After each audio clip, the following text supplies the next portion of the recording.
right. So, hello, guys. This is the Loose Cannon and Sam Keola with the Wrestling Connoisseur. And this is another episode of Mid-Card Mana. We have a couple new subscribers because I went and plugged the hell out of our show when I went to Qui-Con. I actually did I tell you? So there was the wrestling panel with the Mark Remark, who has his own YouTube show. If you were watching this, you probably saw me at the panel where I loudly said, "Oh, this is for my own YouTube wrestling review show called Mid-Card Mana."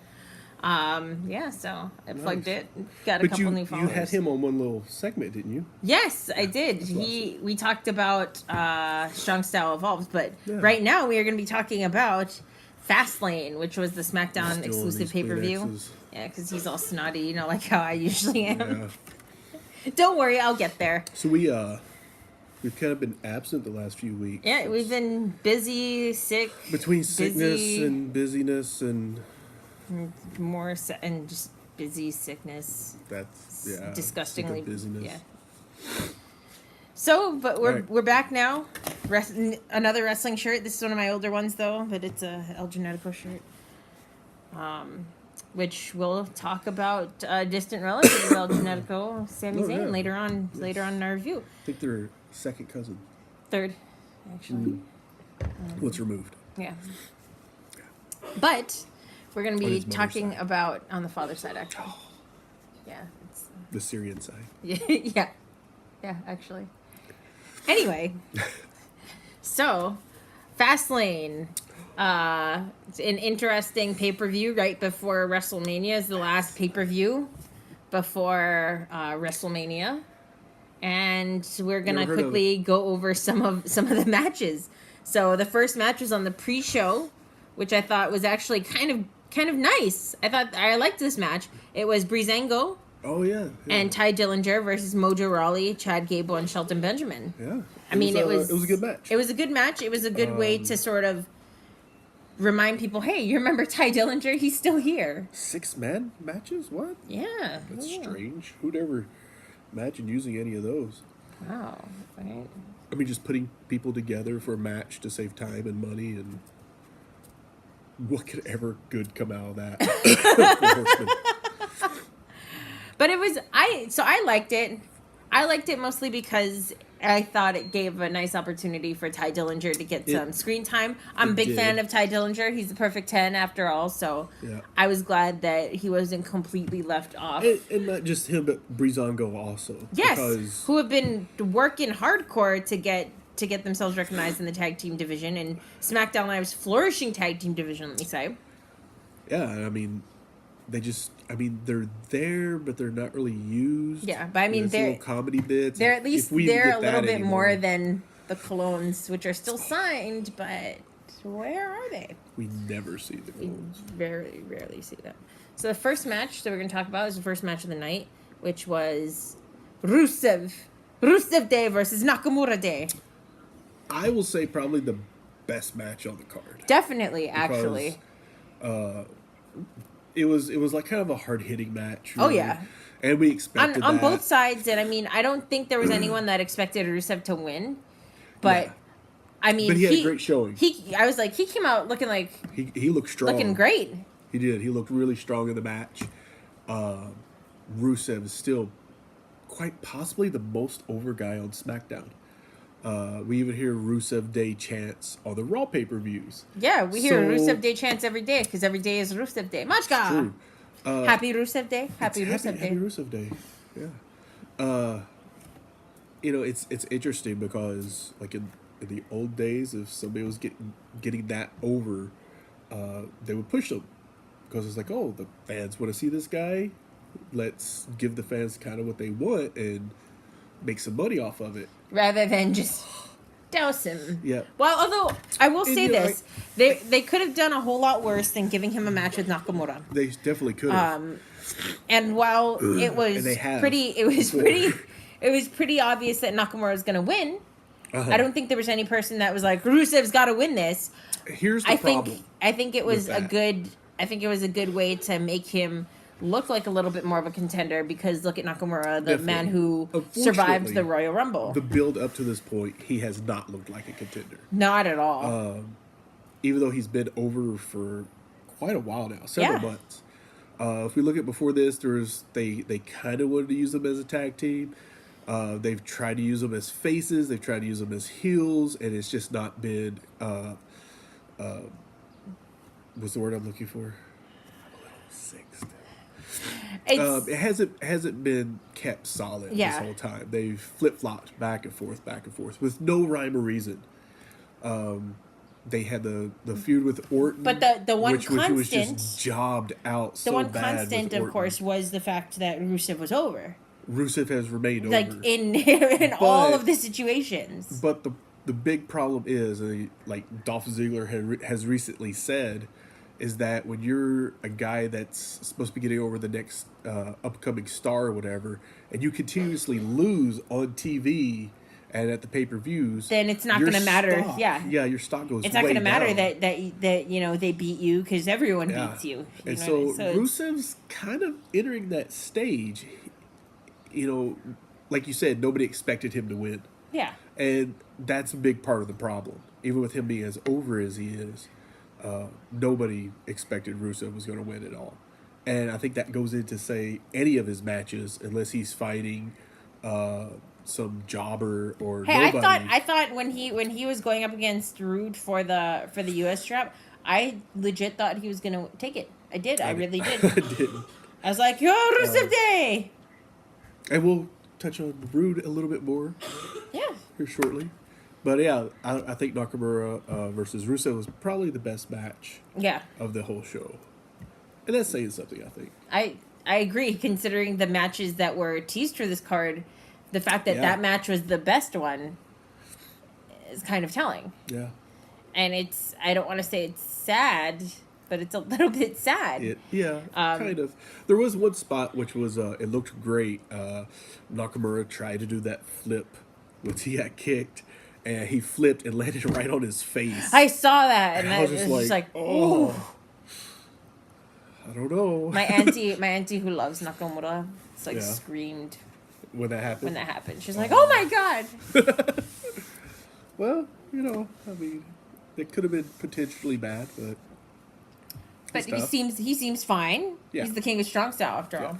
I mean, you know, he's taken worse hits, I'm sure. He sure has, especially although in Japan. He did that to himself. Wow. Just saying. Anyway, the next match that we're going to talk about is the next match that, of course, happened, which was the United States Championship. That was Bobby Roode versus Randy Orton. I was very surprised here. I really genuinely did not think that Orton was going to take it. I didn't think Orton would take it. I can't say that I'm surprised. Especially when at the last minute they started pushing. He's never won the U.S. title. He's never won the U.S. title. And I was starting to cringe and say, like, oh no. So I thought what they were going to do is have Jinder come out, distract Rude, and then Orton hit the RKO. Yeah. They did not, which was awful. It was because weird. they had this three-way feud going on, pretty much. And after the match, Jinder comes out. And then calls him out. It just seemed very strange to me. After he distracts, and then Rude's able to hit the glorious DDT. Trying to save face is what they were trying to do. It was weird. Which to me was idiotic, because it would have made more sense for Jinder's music to hit when Rude was going up top for the neck breaker, blockbuster. I'm assuming that's what he was going to do. So he should have been measuring Orton for that. Mm-hmm. Jinder's music hits, Rude's distracted, he turns around, jumps, and Orton hits the RKO. Because I just thought that was a really quirky finish to do, because Rude really doesn't go to the top rope except for that one move. Yeah. So for him to be diving off face first like that... It's very easy to call that shot, because it's you know what's coming. If he's going there, it's a very unique part of his and for him moveset. to be coming off like that, and I don't quite remember. I don't think Orton was up, dazed for it either, was he? I don't recall. It seems like he jumped in and Orton just hopped up and hit it. And that spot is a very hard move to sell in the match, I think. I mean, it worked with guys like Evan Bourne, aka Matt Sydal. It works with Who those type recently guys. wrestled Brian Pillman Jr. Oh, interesting. Yeah. I would give some more news with him, but I don't want to mix TNA and Impact with WWE. Anyway, yeah, it's just a hard spot to pull off. And everybody likes it, like this RKO out of nowhere bullshit. It's become a thing. It's kind of annoying because they sell it up so much because they think, oh, this is a thing. We got hashtag this RKO out of nowhere because there's vines and memes and shit about it. And But who really cares? it just doesn't, in the match itself anymore, it just doesn't really have that spot like Well, it's become they make fun of on so YouTube. gimmicky Right. at this point. And it was in this match as well. So Oh, it's yeah. like not having that distraction to hit the RKO. I feel like really costed the match. Rude wouldn't have needed his heat at the end, to get that little rub. Well, here's to hoping that Rude turns heel. I don't know. It's he feels like he still has a little bit of that heel persona because it's so cocky and egocentric. But the fans want to cheer him too. The fans really do love Rude. So it's my it's auntie twofold. who used to hate Bobby Roode. I used to play his entrance music just to annoy her. I was like, the glorious one. It's your favorite song, glorious, and she would be Allison so loves it. mad at me. And now she loves it. Yeah, it's a great entrance thing. Oh God, it's perfect for him. I feel like they couldn't turn Rude unless they do it against a really big top face. And I'm not saying Reigns or Cena because I don't really consider them top faces, even though they're top wrestlers in the company, I guess you would say. Or Randy Orton too, because it's just not Randy going to Orton have face? What? Yeah. What? If you didn't get someone like AJ, What? I think you could turn Rude heel Oh yeah. against him. So I'm not sure where they're planning on going with this because I believe Orton is not planning on being full time. Yeah, soon. I think that's So this part might of the be kind reason of why they gave him the belt. Yeah, Was this sort is of like like a nod, yeah. and I don't know. I mean, if you're going to do it for Orton with a U.S. title, it just seems why wouldn't you do it with other people with actual a world title reign or this or that. It just doesn't make sense to me. But especially with Rude's momentum he's had. Yeah. And I don't think this really staggers his momentum that bad, but it's kind of a hiccup, So I don't know. I feel like a gender win would have meant so much more in Definitely. the long run, and building a long-lasting feud between Rude and Jinder than interjecting Orton into this. If Rude had picked up the win over Orton, it would have solidified him a lot more. Yeah. I don't know how they're going to play this out, really. So, Well, we will just have to wait and see for the triple threat match that will probably come at and Mania. I don't think him just having this match with Orton upped his game or upped his stock any in the company. I mean, he's already so much better than Orton in a lot of ways. Yeah. He just doesn't have that celebrity status yet. Yeah. Definitely. No, you're absolutely right, and it's unfortunate because, I mean, Bobby Roode is. I mean, he's no spring chicken. I love him. True. But he's also nearing a point where maybe he's got a couple more years before he seriously starts to consider retirement. Yeah, Because especially Roode is 40. Especially considering he has kids. Yeah. He's all they're always on the road and whatnot. I would say too, I'm not sure if his family still lives in Canada or not, but that could also play a factor. Yeah, I don't know. It's what's he gonna end up doing? How long will he be with WWE versus going to a Canadian wrestling company like Impact to finish his career out? Is he gonna do 5 years in WWE and then couple years here and there, which is basically just squatting like people do when they go to Impact. Yeah. It's hard to say.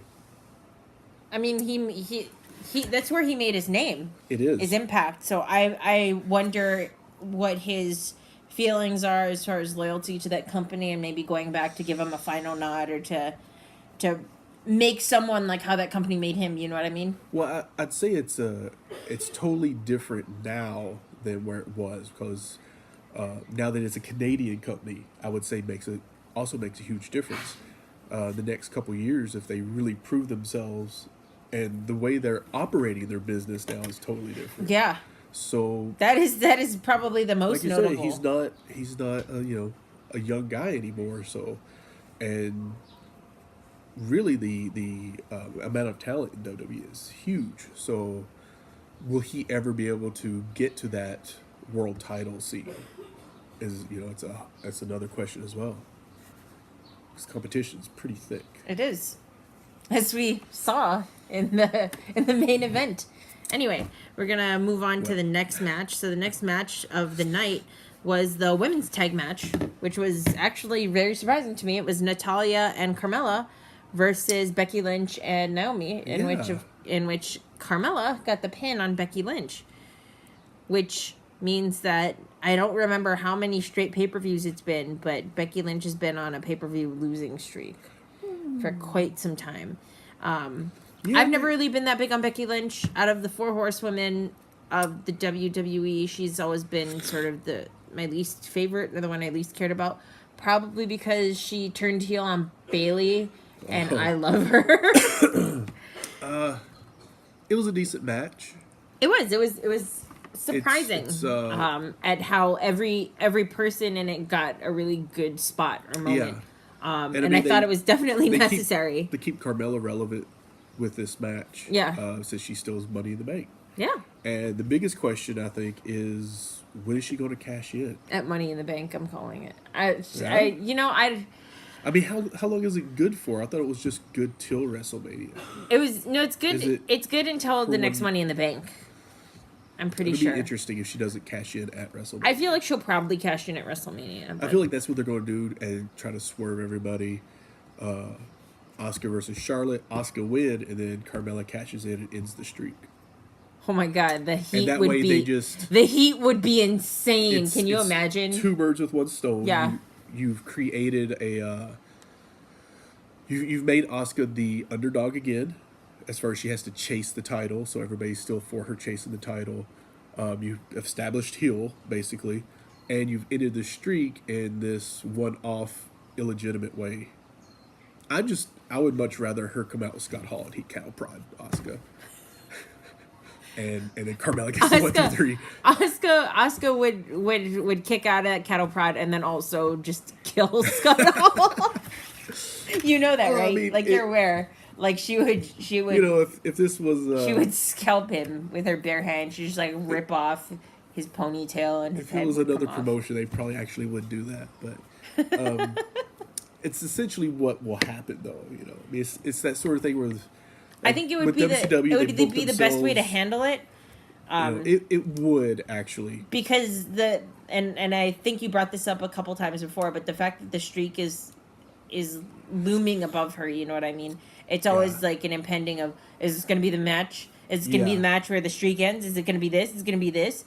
And I don't mind that, really. I think it kind of adds a little bit something extra. But if she's going to be champion with the streak, that's, I don't know.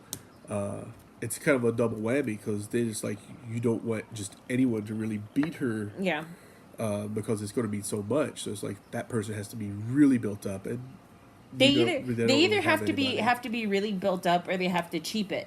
You know what I mean? That's what I feel. Cheap it out. So we'll see. Yeah. But I liked that Carmella got a win here, and it wasn't just Natalya getting. WWE does not like,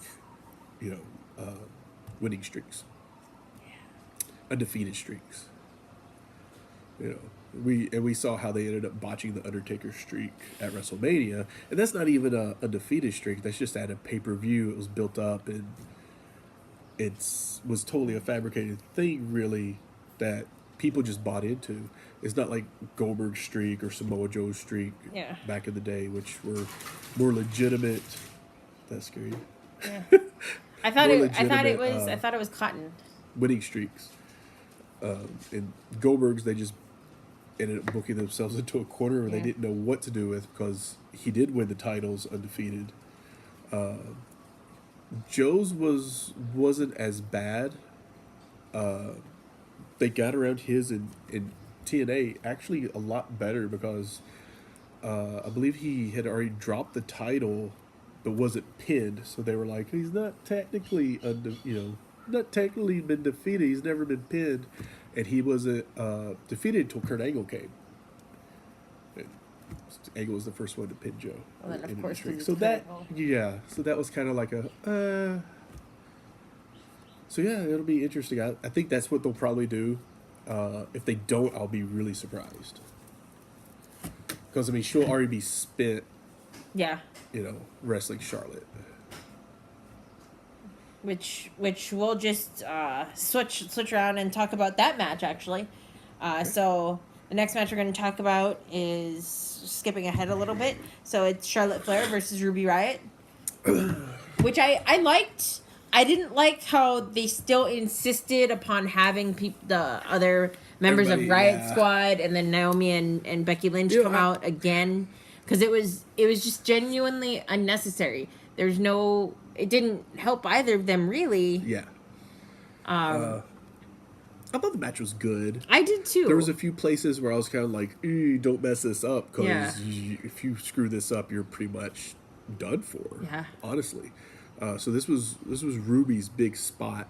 Definitely. And I thought she did very well with it. She did good. There was a few spots that there are a couple moments where it's like, hopefully you're not gonna. Hopefully the rest of the match goes well, because that was a pretty good botch. Yeah. But it did, I think. I liked that this is her first big moment on the main roster. I've been a big fan of Ruby Riott from when she was Heidi Lovelace. So I was very excited for her to get this opportunity. I was not disappointed for the most part.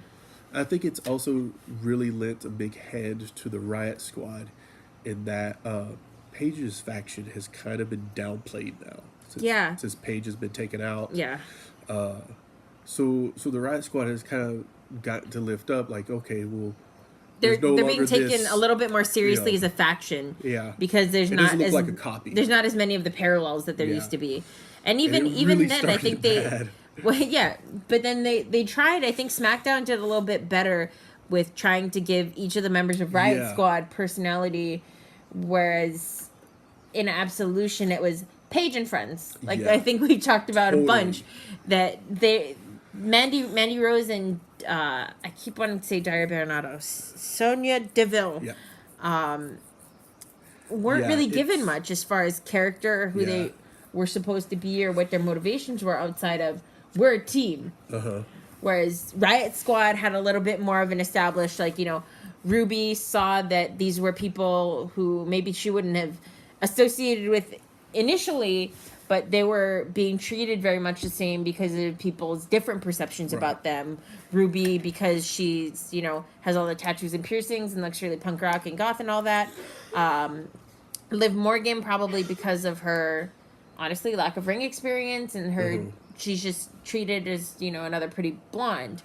And Sarah Logan, because she's very much a different aesthetic of a lot of the female wrestlers, and that she's bigger and tougher and southern and all that. So, I mean, like, I think they did a much better job at tying together that band of misfits. It really You know what I mean? And I think Ruby as more of the mouthpiece works. I'm still sad because she was such an incredible face in NXT that I feel like she's still trying to get that same level of confidence as a heel. I think we've seen definite improvement for her being the mouthpiece of Riot Squad from their initial debut to now. But I mean, there's still a lot that we can probably see. At some point, they really have to split them up. I don't know. I mean, it pretty much hinges on when the other two will be ready. Yeah. Really, unless they're just going to get lost in the shuffle. Which would be a waste. You know, I mean, that's just kind of where it's at. But at the same time, WWE, you never know because they don't really do much with the women. Yeah. I mean, even though right now they're doing all the pay-per-view stuff, you know, they had the Rumble. Apparently, we're going to get the Elimination WrestleMania Chamber, Battle Royal. the Fabulous Elimination Moolah Chamber. Battle Royale. No, now it's the WrestleMania. No, I know, I Battle saw that. Royal. That's a whole nother thing entirely. So yeah, That we will address in a different video. That's all I got to say about that. All right, so the next match we're going to talk about was the match that happened right before that. It was the Usos versus the New Day for the Smackdown Tag Team Championships. And Beside the Nakamura-Rusev match, this was my favorite match of the card, just because it just wasn't your average match. Because of also the Bludgeon Brothers coming in. They had the Bludgeon Brothers enter in, which I thought was a brilliant way to do it. Yeah. Rather than giving one definitive win to one or the other. Yeah. We've seen this match so many times, so this was something new and different. Although I have to say, even though we've seen Usos versus New Day, they're always good. They work really well together.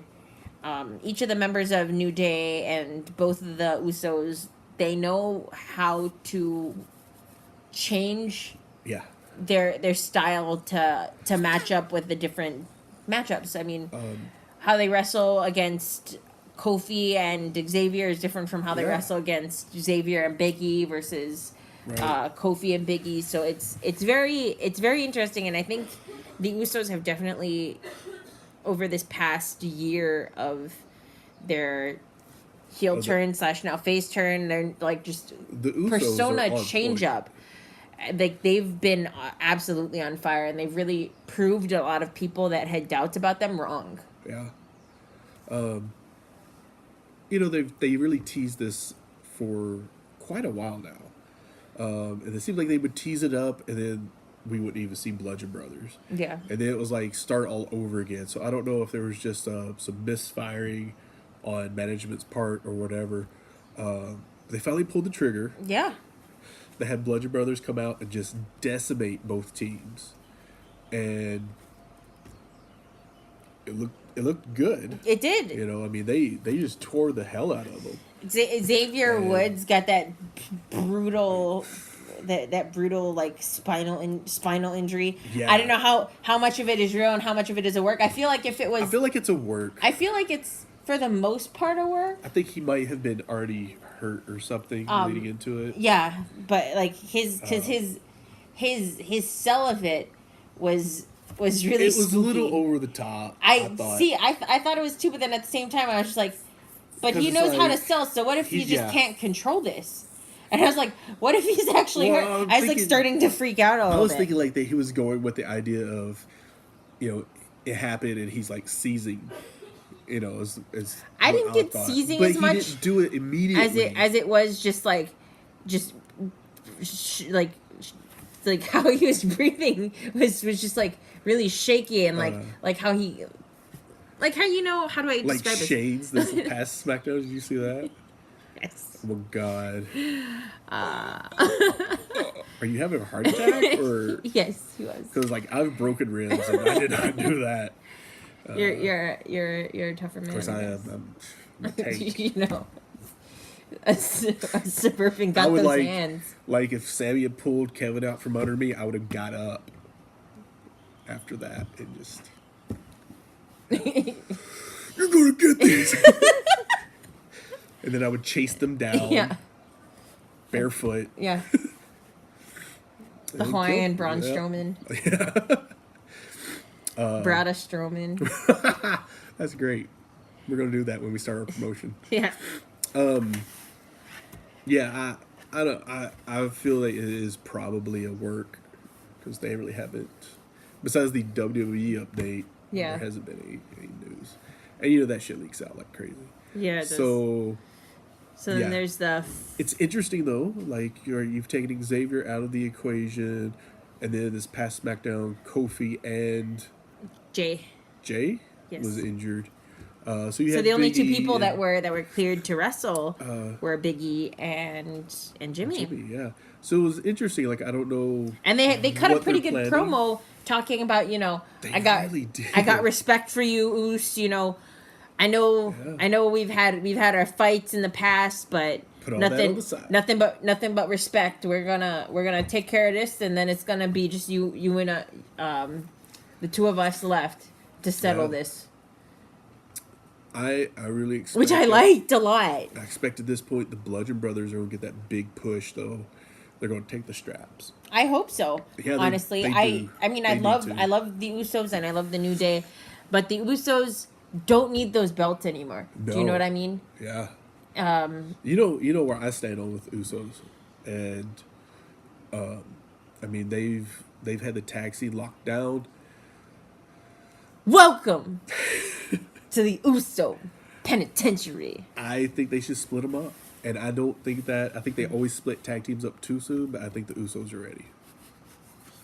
They could each have very good singles run. Put them on different brands even. Yeah, put them on different brands. Team one with Roman Reigns and just rebuild him. They're not gonna do that. You realize The that, Usos right? are way better on the mic than Roman. They're way better in the ring than Roman. Braun needs some help. Just saying. And I don't blame him for that. It's management's fault. Yeah. You know. Tell that to Vince's face. I would not last a week there because, We would both get fired because we're a package deal. I'd be like pulling out my peanut butter sandwich in the meeting. What are you doing? You're eating. What the fuck? I'm gonna eat too. And then he's I am Rob. You gonna eat? We had no 24-hour lunch meeting, and not let us writers eat. Fuck that. Yeah, she gonna eat too. I will. Out of her purse. Out of my pockets, just pull like French fries. Just nuts out of your pockets. Anyway. Who are these two people? You're fired. Oh yeah, well, let me tell you what else. I was like, well, let me tell you something. Well, I'm not fired. You're fired. Anyway, getting ahead of ourselves. Last match of the night was the 6-pack. It was John Cena versus Baron Corbin versus Kevin Owens versus Dolph Ziggler versus Sami Zayn versus AJ Styles. AJ Styles for the WWE World Heavyweight Championship, which I thought was interesting. I thought I thought that the choices that were made were interesting. Well, I mean, I thought that having Shane blatantly go in and rip him out of the match was just like it's like you've beaten this horse to death. We know this already. It's like what's the point except to set up a WrestleMania match? Yeah, and I'm gonna be really let down. Didn't if the even need to be WrestleMania heavy-handed about it like this. I mean they didn't need this to set the match up because the heat's there so much. Yeah. If they don't do Sammy versus Kevin versus Shane for WrestleMania, I'm gonna be really let down because that's what everything's built towards. I don't know about a triple threat, although I know Shane is very much, I want to be in WrestleMania every year now that I'm back. I'm Shane McMahon. I'm Shane O'Mac. I'm Shane O'Mac Daddy. Anyway, I believe he says that to people. It probably does. I believe that's his pickup line. Yeah. It would work on me. Anyway. I would rather have a straight up KO versus Sammy. I just feel have Shane ally with one of them. Ooh. To cost the other the match. I would have Shane ally with Sammy and have them both be heel and Kevin Owens be the face. They kind of teased like a Kevin Owens face turn. Which I would be all about. I would be all about it. Kevin Owens he's an incredible heel. Don't get me wrong. He's a great wrestler. He is a genius at being a heel. He just knows exactly how to work a crowd. He does. And honestly brilliant. Uh-huh. But I think there's a lot of missed potential to see Kevin Owens, especially because it's so well known and documented that he is very different in real life to show a little bit more of him being a face, and then have Sami be the one, because the whole, especially when they were starting up in NXT, when they were talking up their feud, Kevin Owens like, Sami Zayn doesn't, and then he's like, Sami Zayn has no one else that he needs to care or worry about besides himself. Because he doesn't have a family like I do. He was just like, totally, and that was his choice. And that's fine that that's his choice, but I have a family that I need to take care of and support. So I thought that would have been a great way of having KO the family man versus heel Sami Zayn, really showing that Sami Zayn, or showing a character of Sami Zayn as, he's doesn't have that same family dynamic, so he doesn't have to look out for anyone else. He's looking out for number one. And where in the past that was him being like, oh, I don't have to worry so much about me because it's just me. Mm-hmm. Now having him be like, well, nobody else is going to worry about me but me. You know what I mean? They've just really booked this too strange in a lot of ways. Yeah, it was teasing for a lot of different things that I think got a lot of people's hopes up for certain possibilities.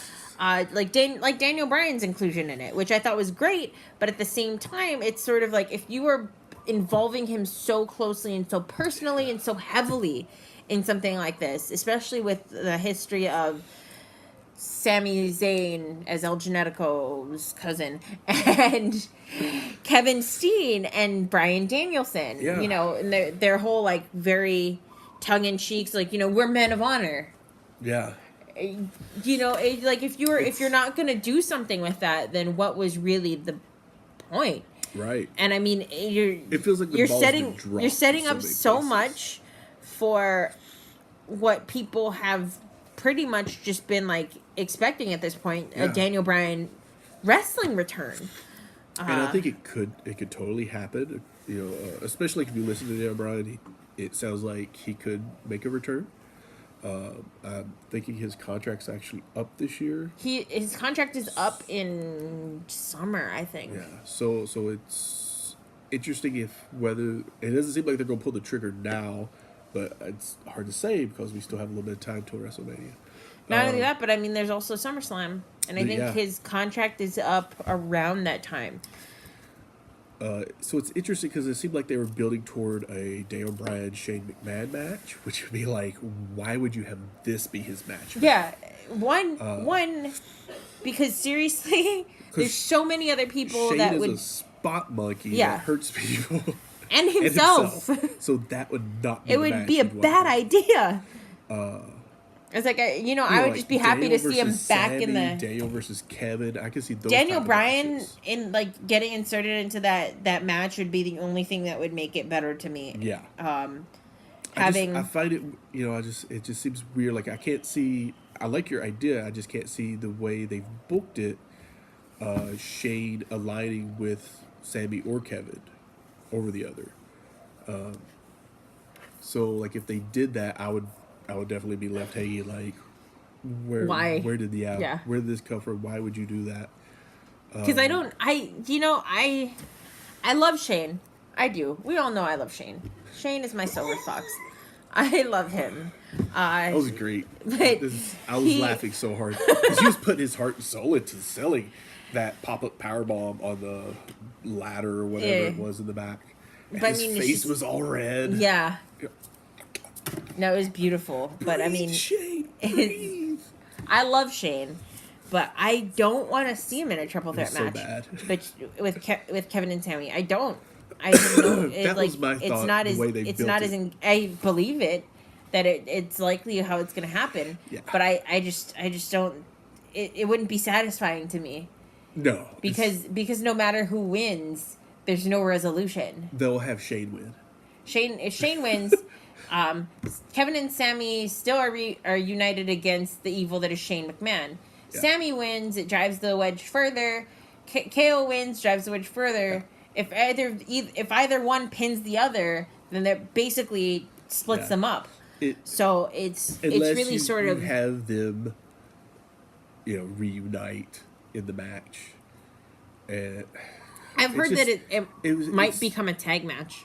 It's just been so. And that's going to be Cena's ticket to WrestleMania. I like how we didn't even talk that much about the actual match at Fastlane. We just got so sidetracked. But I mean, so yeah, the match itself was all right. Baron Corbin, I still like. Why? I liked the shows of athleticism from like who is it? Dolph Ziggler hit the Famouser on someone. And then immediately afterwards, KO came in with the frog splash. I mean, it's like incredible. There's nothing we can say about Ziggler that we haven't said before, really. Yeah, I'm a big fan of Big Zigs. Big Zigs, that's his name. Big Zigs. We're making this happen. He's on a record saying that he wanted to be written off TV for several months. Yeah. Because he got a month. Yeah, he had a month, and then they brought him back for Rumble, and he pleaded with them not to bring him back, and they brought him back anyway and pitched him right out after about a minute. So what a wasted 30. Honestly, I feel bad for him. But I mean, who else could you have put at 30? You know, and I feel like literally I feel anyone. like Roman Reigns is in this problem too. Is that they're asking him to do something, and Roman just says, "Okay, yeah, I'll do it." And Ziggler, he's pleading, but he ends up doing it anyway. Yeah. But you have somebody who's come up in the WWE system that has been around long enough that he kind of gets the business now, and he knows his stock's going down the way they're using it. And so it's a bad scenario. I thought the match itself, having Kevin almost win clean, was a good touch. Especially since you're kind of teasing this face turn. So Owens should have won. Kevin Owens should have been our champion right now. I would, and I will say this: Kevin Owens versus Shinsuke Nakamura, great matches. Honestly, I've seen it. It was actually one of my favorite matches. They had a match at the New Japan Ring of Honor split, War of the Worlds in 2014, I want to say. And then when they came to Hawaii, it was great because that's right. The first time, it was a surprise match. Yeah, because Kevin Owens had, everyone's so excited about Shinsuke Nakamura, and we're going to Japan soon. And he's gonna expected to get a hero's welcome. Well, that's if he makes it to Japan. See, the WWE did a really stupid thing tonight because they put him up against me, and I just remember being like, "Oh my god!" I started tearing up because it was just like, "Oh my god, this is one of my favorite matches of all time." Is Kevin Steen versus Shinsuke Nakamura 2014 at War of the Worlds. And now I'm getting to see it live. And they did a lot of this similar spots. I think because they kind of are familiar with what will work with each other. So KO, stomped Nakamura before he got a chance to do the whole thing on the ropes. And it's just like, I was so happy but so sad. I was like, this is so great. No, I wanted to see this live once. But then I saw it live this last time. It was great. And I think right there we kind of have a little thing, you already acknowledged, I've seen this before. And everybody that's a wrestling fan, not the casual fan, but us smarks that dedicate time to analyzing watch and wrestling. So the people who are going to actually know Kevin Owens, Kevin Steen, and Nakamura from before WWE, who are probably the bigger fans of them still yet, and the ones that actually spend all that sweet merch money, right? To keep dishing out the dream match, which they have been trying to sell so hard. I will argue though, Styles versus Nakamura was probably the best match at 10. It's great. It's a great match. Not probably. Was the best match at 10. I feel like you would do way more justice acknowledging that these two guys have met once before, in a ring in Japan when AJ conquered Japan, and sell it like that. And that, because I believe Nakamura won, right? Yeah. Selling it like that. And you would Styles have has AJ been in as the underdog. Has been selling it in that way. I think he The hasn't announcers really have it. he hasn't really been very explicit with it, but he's alluded, and he sent out when Nakamura won the Rumble. He's like, it's been this many days since we last met in Japan at the Tokyo Dome. It's been this many days since I last lost to you. I'm not gonna let it happen again. They should I really was be just like, selling that on TV because they're not. Yeah. This is a dream match, and then finally, It is a dream match. It's happened I guess in a little once bit, before, but it's still a dream match. Just because there's it's been a little happened bit of a before backlash doesn't. they've picked up from that. So this last week, I noticed they started tweaking it a little bit, calling it a dream match, and saying everybody's wanted to see these two go at it here at this pay-per-view, and like that, like, oh, what that it's a dream match because it's at WrestleMania. Yeah. And I don't know, just those little things like that irritate me because it's like we're smarter than you're giving us credit for. We're smarks, damn it. We're smart marks. So it's like just acknowledge these things sometimes. Because Rather than try and brush it under the rug, I because grew up it's with not going to get past. Not Jim Ross on Raw, but with Jim Ross on the old WCW, Yeah. where he would talk about the wrestlers and talk about, where Their they careers trained, before, their yeah. careers, who they met, They've how long ago, recently what they started have in doing that a common, little bit more.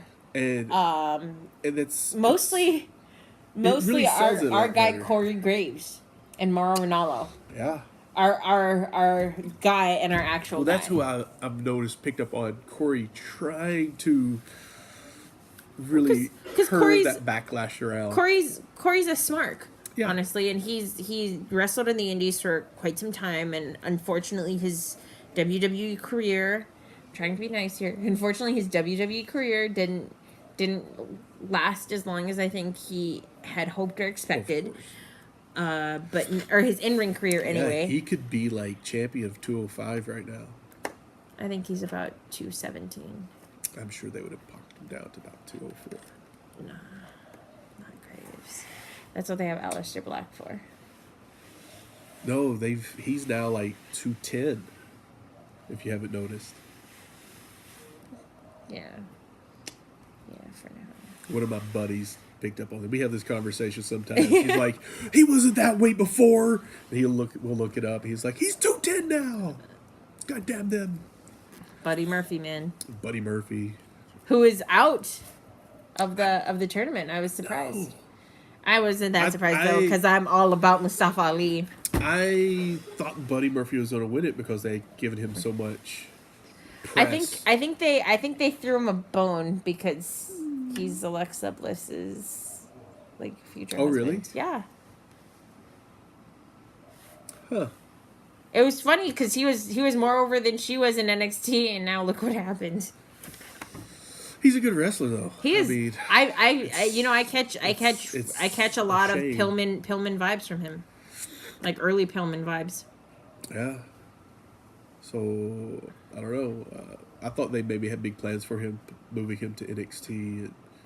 205 from NXT. And, Anyway, cutting we're getting ahead of ourselves, Yeah. but So anyway, AJ ended up winning. yes, retaining because of course he was going to. Yeah. Oh, and one thing that we failed to talk about was what happened after the women's match, after the women's singles match, was that Asuka came out and declared she was challenging Charlotte for the Smackdown Women's Championship.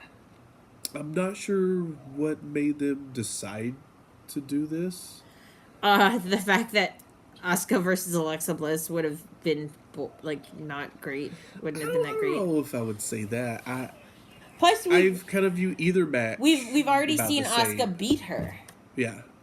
So this is a matchup that we haven't quite seen because Asuka was kind of she was drafted to Raw first off, so she pretty much went through everyone on Raw. Uh-huh.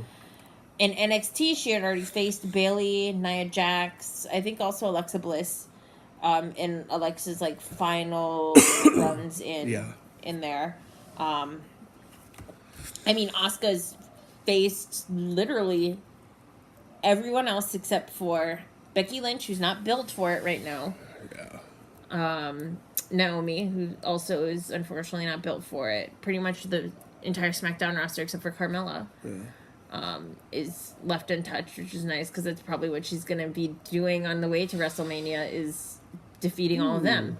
I don't know, because it looks like she's still going to be on Raw leading all the way up to it. So but it also appears like she's going to be on SmackDown all the way up to it. So it'll be interesting to see what they end up doing. I feel like they did this because their Ronda Rousey plans fell through.